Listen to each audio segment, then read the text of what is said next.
Assalamualaikum warahmatullahi wabarakatuh. Beberapa hari ini kita lihat di media sosial banyak yang kemudian mengomentari tentang BPJS Kesehatan yang dinaikkan lagi oleh pemerintah tarifnya. Tapi sebenarnya kalian tahu nggak? Ada beberapa hal yang kemudian harus kita ketahui tentang kenaikan BPJS ini ya. Kita lihat nanti ya. Bahwa memang BPJS dinaikkan itu kita lihat ya, beberapa waktu yang lalu sempat dibatalkan oleh MA, tetapi kemudian eh, dinaikkan lagi oleh pemerintah. Tetapi ada beberapa hal yang harus kita ketahui tentang kenaikan ini. Jadi jangan langsung tiba-tiba reaksi, jangan tiba-tiba komen, tapi kita nggak tahu seluk beluknya bagaimana ya. Kalau kita lihat dulu ya, bahwa rinciannya kenaikannya adalah yang peserta mandiri kelas 1 naik menjadi 150.000, yang sebelumnya adalah 80.000. Iuran peserta mandiri kelas 2 ya, menaik jadi 100.000, yang saat ini atau sebelumnya adalah 51.000 ya. Nah yang ini yang nomor 3 nih, iuran peserta mandiri kelas 3 juga naik dari 25.500 menjadi 42.000 ya. Tetapi pemerintah memberikan subsidi 16.500 ya.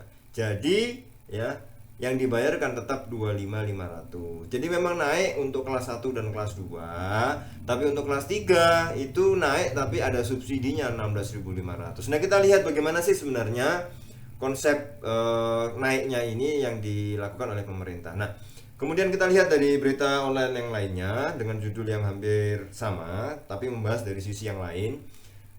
Istana angkat suara terkait keputusan kenaikan tarif iuran BPJS ya, kesehatan.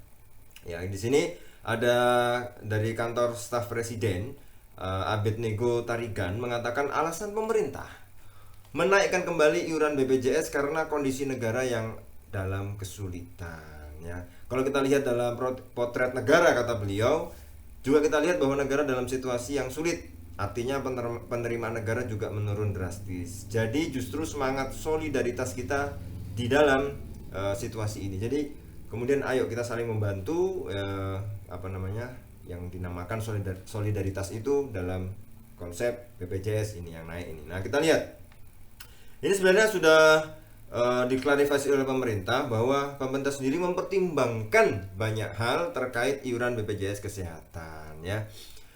Abednego menjelaskan prosedural hukum yang berlaku pada pembatalan pasal mengenai tarif iuran BPJS Kesehatan di MA, itu pasalnya sudah dibatalkan oleh MA. Jadi nggak boleh ada kekosongan hukum, tetap harus ada pasal yang mengaturnya. Kemudian yang kedua, pasti berkaitan dengan keberlanjutan BPJS itu sendiri ya. Nah, makanya dalam konsideran ini tetap mempertimbangkan keputusan EMA kalau dibaca di perpresnya. Jadi tetap ya, keputusan EMA yang membatalkan itu tetap jadikan rujukan dalam perpres terbaru dalam kenaikan iuran BPJS Kesehatan. Nah, itu ya. Ia menuturkan pemerintah telah mempertimbangkan banyak hal terkait iuran BPJS Kesehatan bagi masyarakat ya. Jadi gini, kalau kita lihat kok dinaikin lagi, maka sebenarnya ada bantuan. Di situ ada konsep bantuan iuran ya.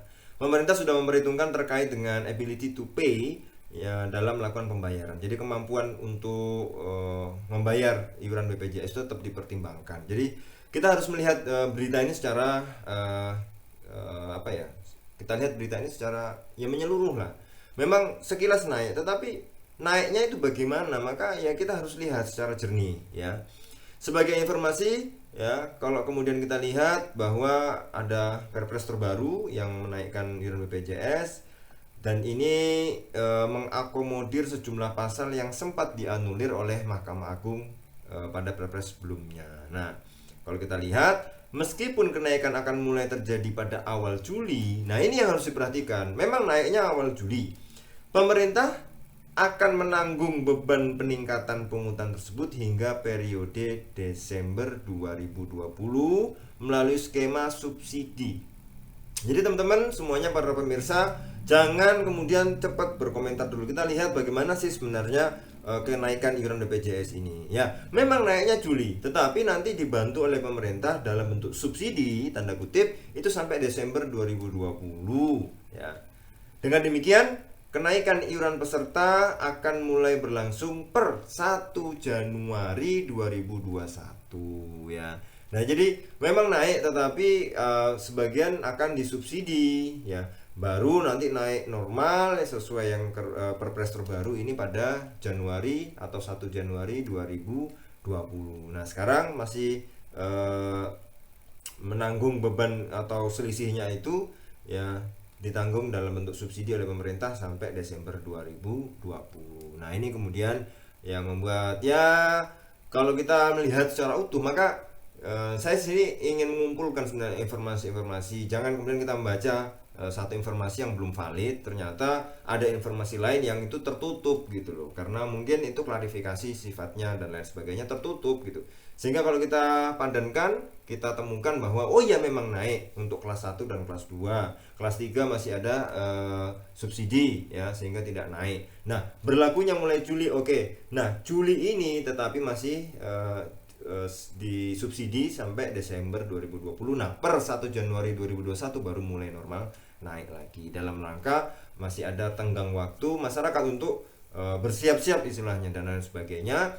Yang mana ini juga jangan sampai memberatkan masyarakat. Nah, menurut kamu gimana sih?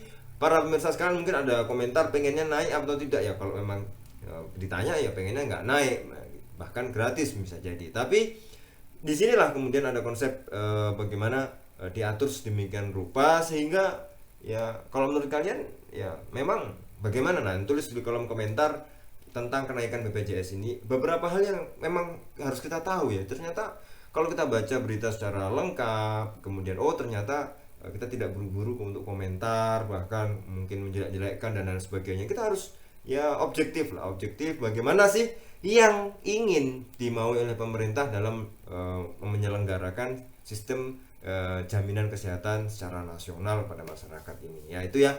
Beberapa hal mungkin bisa harus dikoreksi ya memang, tapi program ini akan terus berlanjut sehingga mudah-mudahan sangat bermanfaat untuk masyarakat. Nah, menurut pendapat kamu gimana? Tulis di kolom komentar. Apakah kamu sudah tahu berita tentang klarifikasi dari pemerintah, konsepnya bagaimana, apakah sudah tahu apa belum? Nah, itu mungkin yang harus kita sharing ya. Kita sharing informasi sebenarnya, sharing informasi sehingga apa yang kita omongkan, apa yang kita kritisi tetap sesuai jalurnya sehingga objektif ya. Baik para pemirsa, kita ketemu lagi di video berikutnya. Menjadi cerdas adalah pilihan. Wassalamualaikum warahmatullahi wabarakatuh.